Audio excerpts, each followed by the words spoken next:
r/NoSleep. I met the memory merchant, and I pray you never will. My name is Lily. Or maybe it's Laura? No, it was something with an L. At least, I think it was.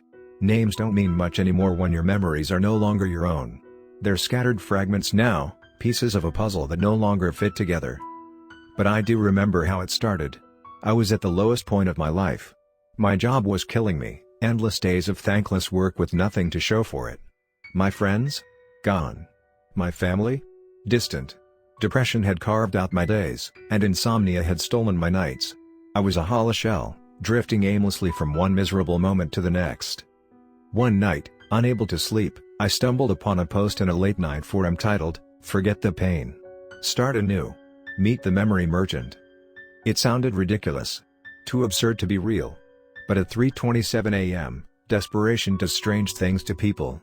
The thread was filled with glowing testimonials, people claiming that the memory merchant had saved them, had lifted the burdens of their past and given them new lives. And so, I found myself standing at the corner of Willow and Ash, just as the instructions said. The city was eerily silent, not a single car passing. My breath hung heavy in the air. And then, they appeared. The memory merchant. They didn't walk out of the shadows, they seemed to become them. Their figure was indistinct, shifting with every blink. One moment, they were tall and regal, their features sharp and striking. The next, they were hunched and frail, their face hidden beneath the hood. Male, female, old, young, it was impossible to pin them down. "Ah," they said in a voice that was neither loud nor soft but seemed to echo inside my skull. "You've come to unburden yourself." Their words felt like a balm to my soul. I nodded, tears threatening to spill over. I just want to forget. Everything. The pain, the failures, the loneliness. Please. The merchant smiled, a smile that was both comforting and unsettling. "I can take it all away," they said. "Memories are heavy things, aren't they? I can carry them for you. And in return, all I ask is a token. A small, insignificant memory in exchange. You won't even miss it." It sounded too good to be true. But I was drowning, and they were offering a lifeline. So, I agreed. The first memory they took was small. The taste of my favorite childhood candy. I didn't even notice it was gone. That night, I slept like a baby for the first time in years. The next day, I returned. Each time, the merchant asked for another memory, the name of my first pet, the face of an old friend, the sound of my mother's laughter. And each time, the weight on my chest lifted. The pain ebbed. I felt lighter. Happier. Free. But then, I started to notice the gaps. I'd walk into a room and forget why I was there.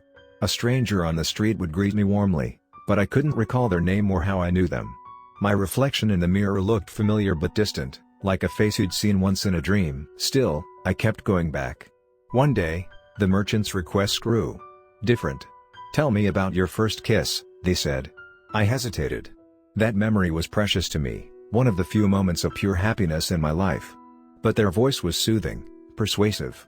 "You don't need it," they assured me. "You have so many others." Reluctantly, I gave it up. And then, the dreams began. I'd wake in the middle of the night, drenched in sweat, my heart racing. In the dreams, I was running through a labyrinth of memories, my memories. Faces and places blurred together, all of them slipping through my fingers no matter how hard I tried to hold on. And always, the merchant was there, standing at the center, their shadowy form growing taller and darker with each dream. The next time I saw them, I demanded answers. "What are you doing with my memories?" The merchant smiled, their teeth too sharp, too white. "I'm keeping them safe," they said. "But memories are potent things. Each one has a flavor, a texture.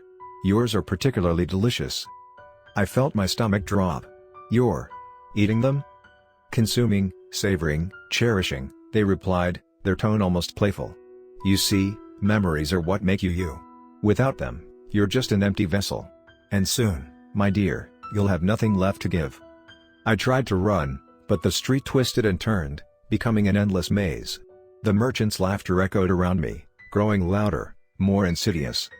Now, I'm trapped. I don't know how much time has passed. I don't know who I am or how I got here. The walls of my mind are crumbling, and the merchant is always there, feasting on the remnants. If you're reading this, please, for the love of whatever you hold dear, Never seek out the memory merchant. Hold your pain, your joy, your sorrow close. Because once you give it away, you'll never get it back. And without your memories, you're nothing. Who am I again? The thought echoed in my head, the words a jagged, bleeding wound.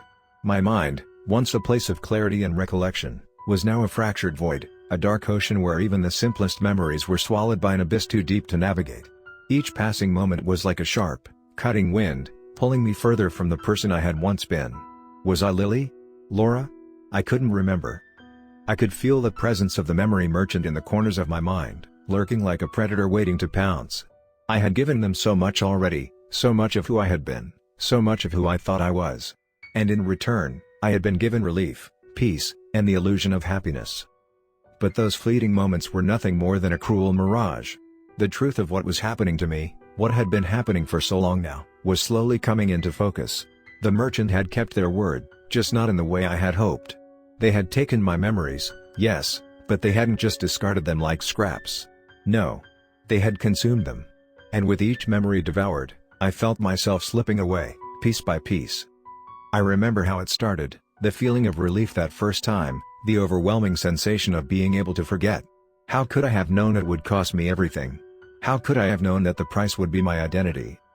But it wasn't just my memories that were slipping away, it was my very self. The dreams, those beautiful, blissful dreams, had become something I could no longer control. They were no longer mine. I was just a passenger, a spectator in the lives of others, experiencing their joys, their sorrows, their victories. Each dream was more vivid than the last, a fantastical world that seemed to replace the one I had left behind. But each dream was also more empty. The people, the places, they felt familiar, but they weren't mine. The lives I was living in those dreams were not my own, and yet, I couldn't distinguish them from my waking reality. Was it real? Was any of it real? I thought back to the first time I met the merchant. I remember their smile, too wide, too knowing, and how they promised me peace. A life without pain. A future where I wouldn't be haunted by my past, a past that had weighed too heavily on me for too long. And now I was nothing more than a shadow of myself, a hollow shell filled with the memories of people who didn't even exist. The merchant had taken it all, my happiness, my heart, my soul, and left me with only fragments of a life that no longer made sense. Who am I again? I whispered aloud, my voice cracking in the emptiness. But there was no answer. The merchant's voice appeared then, as it always did, dripping with sweetness. You are exactly what I made you. Nothing more, nothing less. I recoiled. How did they always know what I was thinking? It was as if they were inside my head, reading my every thought, my every fear. You're wrong, I said, trying to summon any shred of resistance, but it felt feeble. I was someone before this. I was. You were, the merchant interrupted, their voice rich with mock sympathy. But you're not anymore. Not really. You see, memories are like building blocks. Once they're gone, so are you. I wanted to scream. I wanted to rage against them, to tell them how wrong they were. But I couldn't. There was nothing left to fight with. No identity. No past. Let me go, I whispered, my voice barely a breath. I want to be me again. The merchant's laughter filled the space around me, so loud and cruel that it seemed to reverberate in every corner of my mind. There is no me left. You've given everything away, and now there's nothing left for you to take back. Your memories are mine, and soon, your soul will be too. You wanted peace. You wanted to forget. Now, you will forget everything, even who you were before this all started. The world around me seemed to warp, the edges blurring into a swirling mist. I could feel myself fading, becoming one with the void. But then, in the midst of that darkness, a spark of something real, ignited within me. I remembered something. A tiny sliver of a memory, so small and insignificant that I almost missed it. But I held on to it, clinging to it with everything I had left. It was a smile. A face. A voice. My mother's. The warmth of her embrace, the sound of her laughter, the way she held me close when I was scared. That moment was mine. It was real. I grasped at it, desperately, feeling the weight of it anchor me in the sea of forgetfulness. And suddenly, the world around me stopped shifting. The merchant's mocking voice fell silent. I had something they couldn't take. A memory, pure and untouched by their poison. But it wasn't enough. Not yet. I needed more. And then, I remembered something else, the name. My name. Lily. The pieces started to fall back into place. Not all of them. Not yet. But enough to stand firm. Enough to fight. I am Lily, I said, louder this time. The merchant's shadowy figure faltered. I could feel their presence waver, a crack in their hold over me. You will not take me, I whispered, my voice gaining strength. I remember who I am.